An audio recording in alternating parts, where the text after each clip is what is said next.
안녕하세요. 김기동 한자입니다. 오늘은 2025년 5월 7일입니다.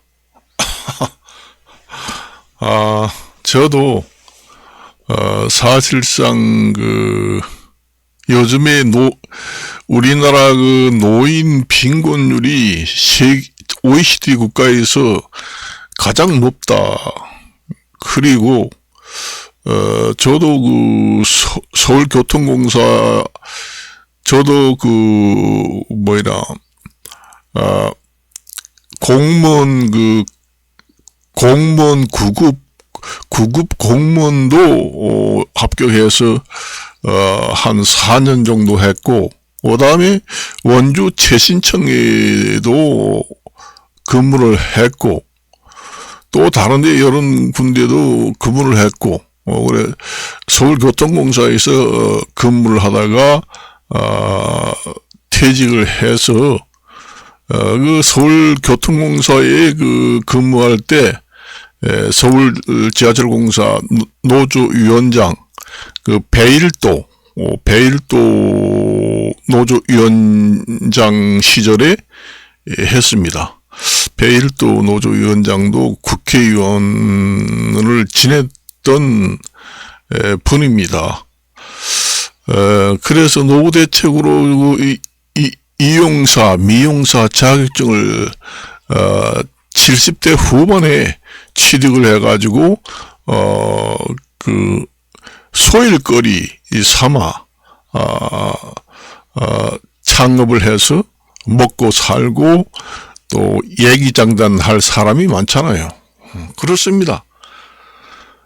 이발소에 모여 앉으면은 사람들이 이런 얘기 저런 얘기장단이 나오지요. 늙어서 방구석에 처박혀서 있으면은 치매도 빨리 오고 인간관계를 많이 해야 돼요.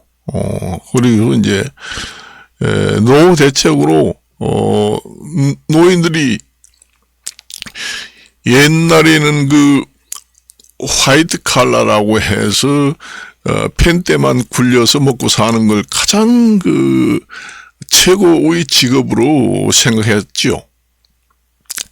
그런데 옛날에 어른들이 말씀하시기를 뭐니 해도 기술자가 최고다. 기술을 배워라. 그런 얘기 하잖아요. 그렇지만은 제가 초등학교 다닐 때 1960년대 50년대에는 기술자보다 화이트 칼라, 그러니까 공무원이나 펜대만 굴리고 먹고 사는 직업을 가장 좋아하고, 또 여자들도 그런 신랑을 최고 신랑감으로 취급을 했습니다. 그래서 저도 이제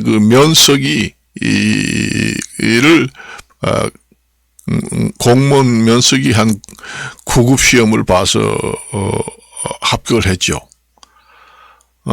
그래서 여러 군데를 전전했습니다. 사법고시도 응시해보고, 그 다음에 여러 가지 자격증도 수없이 많지만은 지금에, 그래서 또 늙어서 할 게 없어서 또 택시 운전사를 할까 해서 서울교통공사 직원이 우리 집으로 법인 택시를 몰고 왔더라고요. 그래서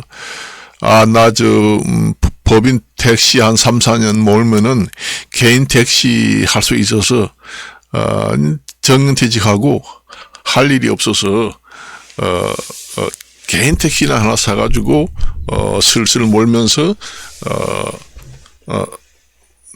노후를 지내겠다. 그런 얘기를 하더라고요. 그래서 나도 개인 택시 하나 해야 되겠다. 자가용 겸. 그래서 그거 땄죠. 그건 4개나 땄습니다. 서울, 인천, 경기, 강원 이렇게. 강원도 사람이라 이제 강원도에 혹시 가서 살면은 택시라도 할까 그렇게 했죠. 노후 대책으로. 요즘에 늙어서 할 게 없어가지고 폐지를 많이 줬잖아요. 노인들이 폐지를 많이 죽고, 여기, 동네, 노인들하고 이제 얘기를 해보면은, 기초생활수급자나, 기초연금도, 40만원을 해준다 하던 것도, 32만원만 올려주고, 지금까지 물가는 매일, 물가는 엄청나게 오르는데, 40만원 해준다던 정부 대통령 공약이 무색하게 2만원만 올려주고 32만원밖에 안 해준다. 그러니까 노인이 먹고 살기 힘들다. 그거 갖다가, 용돈밖에 안 된다. 기초생활수급자도 70만원, 대로 가지고 먹고 살 수 없다. 그런 얘기가 많이 나옵니다. 그래서 노인들이 요즘에 그 폐지 줍기도 많이 하고, 빈병 줍기도 많이 하고, 그거 주워봐야 한 달에 돈이 몇 푼 나오나요? 생활을 못 합니다. 힘들고. 나이가 70, 80이 먹어가지고, 미약가 끌고, 그 다음에 택시 운전사 할 수 있나요? 그거 보통 힘든 게 아닙니다. 그래서, 저도 안 했어요. 택시 운전사를 텔레비 보니까 맨날 술 먹고 택시 운전사, 때리고, 그렇게 하니까 그것도, 젊어서, 중노동이나 마찬가지다. 쉬운 건 없지만은. 그래서 마지막으로 취득한 것이 이발사, 미용사. 제가 이제 국세청 통계를 보니까 생활 밀착형 업종 중에서 가장 꾸준히 수입이 생기고 오래도록 영업을 해서 살아남는 업종이 이발소, 미용실이다. 1등이다. 그런 얘기 나옵니다. 공인중개사는 한 중간 정도 가더라고요. 경기를 많이 안 타고, 그래도, 창업을 하면은 폐업률이 가장 낮고 수입이 꾸준히 들어와가지고, 폐업률이, 업종 중에서 생활 밀착형 업종 중에서 가장 1등이다. 그렇게 나와 있습니다. 그리고 이제 가장 자주 폐업을 하는 것이 통신업이다. 그렇게 나와 있더라고요. 그런 통계까지 보고 제가 이발소, 미용실을, 자격증을 취득하겠다 해서 70대, 후반에서, 취득을 했습니다. 취득한 지가 얼마 안 돼요. 이거라도, 취득을 해가지고, 이발소를 해서 봉사도 하고, 그 다음에 노인들, 여러 사람들 만나서 들어오면, 이 얘기도 할 수 있고, 인간관계, 그 다음에, 소일거리, 그 다음에, 소일도 하고, 봉사도 다니고, 또 돈도 어느 정도, 벌고, 그리고 창업 비용이 적게 듭니다. 그러니까,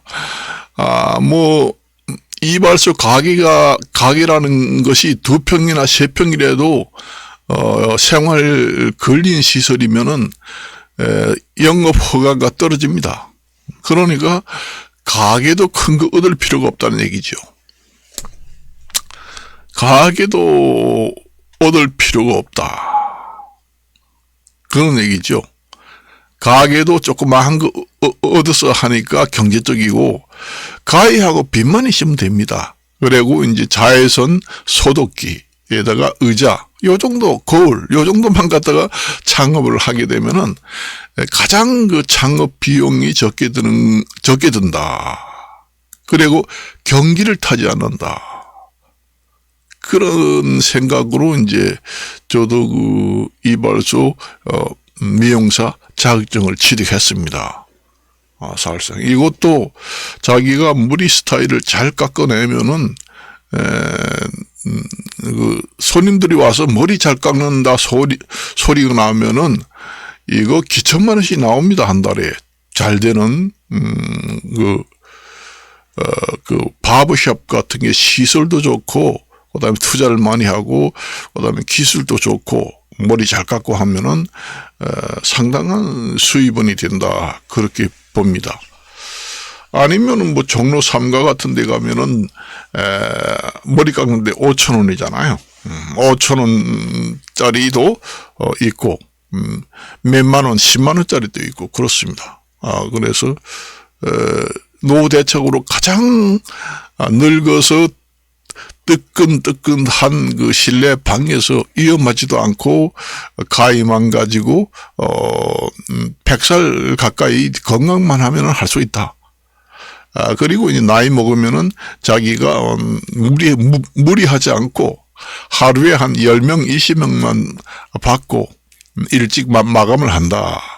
그리고 일주일에 2번 놀 수 있고 예약제로 피곤하면은 한 사람 10사람만 이발을 한다. 그렇게 자율적으로 또 할 수도 있습니다. 그렇지만은 택시 운전사 한다는 것은 그게 상당히 늙어서 사고율도 높고 또 술 먹고 얻어 터지고 그런 직업이에요. 그것도 하려고 했는데 힘듭니다. 그래서 가장 늙어서 할 수 있는 것이 이발소 미용실이다. 그 얘기입니다. 그래서 팔다리가 성해서 걸어 다니지 못할 형편 아니고서야 늙어서까지 할 수 있다. 그래서 세계 그 기네스북에 보면은 세계 최고령 이발사가 108세까지 하는 사람이 지금 있습니다. 여성분이고 일본 여성분입니다. 이용사를 하더라고요. 그게 이제 얼마 전에 뭐 텔레비 보도가 나왔는데 일본 여성 108세 그분이 아직도 현직에서 이용사를 하고 있다. 그게 만일에 힘들 것 같으면 108세 정도 되면 할 수 있나요? 못합니다. 다른 직업은 택시 운전사가 108세 되는 사람이 영업용 택시 아니면 개인용 택시를 그 정도 나이에 영업을 할 수 있나요? 못합니다. 순발력도 없고 중노등이고 그래서 늙어서 그래도 그 근력이 어느 정도 건강만 하면은 할 수 있다 해서 제가 타이틀에다가 김기동 이발소라고 한 것은 그냥 멋으로 한 것이 아니라 제가 직접 자격증을 취득했습니다. 우리나라 노인 빈곤율이 이렇게 이런 상태다는 얘기죠. 노인들이 지금 그 기초연금 30만 원에서 40만 원을 해주겠다 하던 게 첫 해만 2만 원 올려서 5년 동안에 250해서 40만 원 해 준다고 하던 것이 그것도 내팽개치고 2만 원만 딱 올려주고 그걸 끝났잖아요. 그러니까 노인들도 지금의 선거철이지만은 국가 그 재정 때문에 함부로 그 선거 공약에 노인 그 기초연금을 40만 원 주겠다 이렇게 공약을 하면은 국민들로부터 호응을 받지 못할 것 같아요. 그전에는 경기가 어느 정도 살아나고 좋았을 때는 그렇게 공약을 하면은 됐죠. 옛날에 윤석열 대통령하고 이재명 후보가 붙었을 때는 그 노인 그 기초연금 공약을 서로 경쟁적으로 많이 했죠. 40만 원 올려주겠다. 군인 병사 월급은 얼마나 주겠다. 그런데 지금은 워낙 불경기이기 때문에 그런 공약을 한다고 하면은 국민들로부터 큰 호응을 받지 못합니다. 노인들이야 찍어주겠지요. 자기인데 돈이 들어온다 하니까. 그렇지만은 나 몰라라 내팽개치기는 복지 차원에서 문제가 있다는 얘기죠.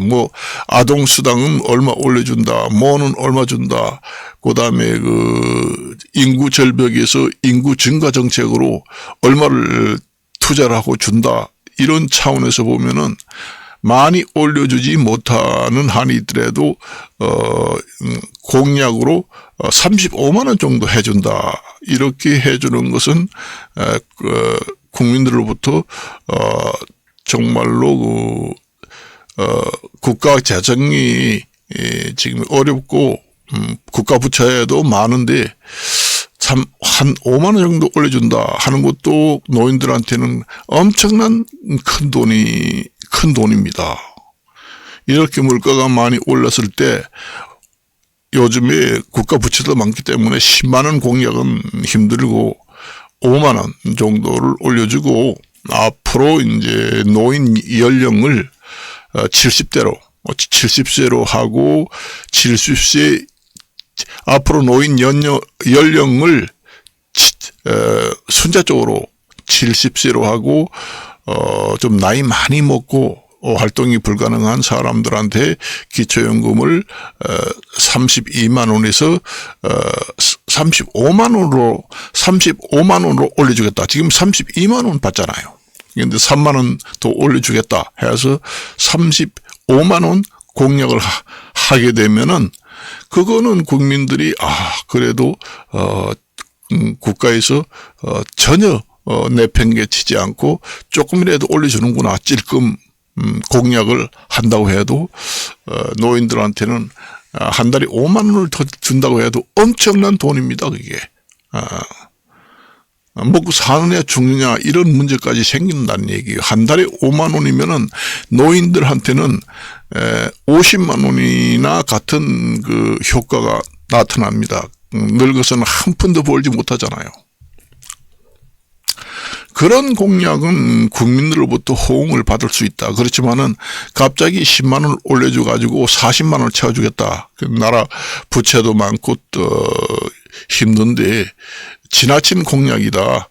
말 그대로 실현 가능성이 있는 공약이 아니고 빌공짜 공약이다. 이렇게 하고 저것은 대통령 되기 위해서 너무하다. 이런 생각으로 국민들로부터 호응을 받지 못합니다. 그래서 지나친 공약은 사실상 도리어 역효과가 나고 역풍을 맞게 된다. 그렇게 생각을 하면서 공약을 할 때도 현실성 있고 적절한 공약을 해야 된다. 그렇게 말씀을 드립니다. 끝으로 이제 국민의힘의 대통령 선거 공천, 그 다음에 과정에서 공천이라든가, 그 다음에 대통령 선출 과정에서 매끄럽지 못하고, 혼란을, 내홍만 일으키고, 그렇게 하는 것은, 대통령 선거에, 역풍이 올 수도 있다.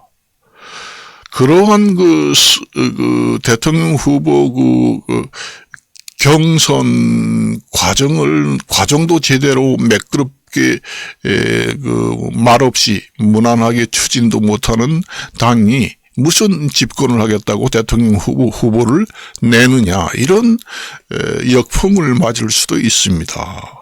그래서 그 정도 대통령 경선 과정을 매끄럽게 아무 말 없이 불평이 없이 매끄럽게 해야 된다. 그 얘기입니다. 내가 국민의힘 대통령 경선 과정에서 후보들 중에 이런 하는 얘기를 들었습니다. 한동훈 후보도 최종 대통령 후보의 당선이 되면은 절대로 경선 과정에 처음부터 참여하지 않은 대통령 후보하고는 단일화를 하지 않겠다.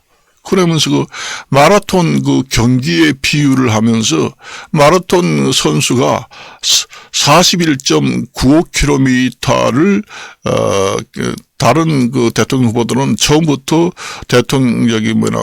마라톤 선수처럼 출발을 했는데 41km에 가까이 와가지고 다 끝에 와가지고 대통령 경선을 하겠다고 들어오는 것은 이론상 그 다음에 국민들이 납득할 수 없다. 그러니까 그거는 맞지 않다. 이런 주장을 했잖아요. 한동훈 경선 후보자가 처음부터 경선에 대통령 후보 경선에 참여할 때 텔레비 수없이 나오는 얘기를 들었습니다. 그러니까 지금의 그 김문수 그 대통령 그 후보로 선정이 됐으면은 모든 권력은 그 김문수 대통령 후보가 우선권을 가지고 주도하에 그 한덕수와 단일화를 하면은 하라 그렇게 주도권을 그 당에서 줘야 합니다. 강제로 박탈을 한다. 어떤 제도를 이용해서 한다. 그렇게 되면은 도리어 대통령 그 선거에서 역풍을 맞고 좋지 못한 인상을 남깁니다. 국민의힘은 대통령 경선까지 저 혼란을 일으키는 당이다. 저렇게 무능한 당이 과연 집권을 하면은 만날 정치도 저렇겠지. 이런 국민들이 오해하고 역풍을 맞을 수가 있다는 얘기지요. 그래서 오늘은 이것으로 마칠까 합니다. 안녕히 계십시오.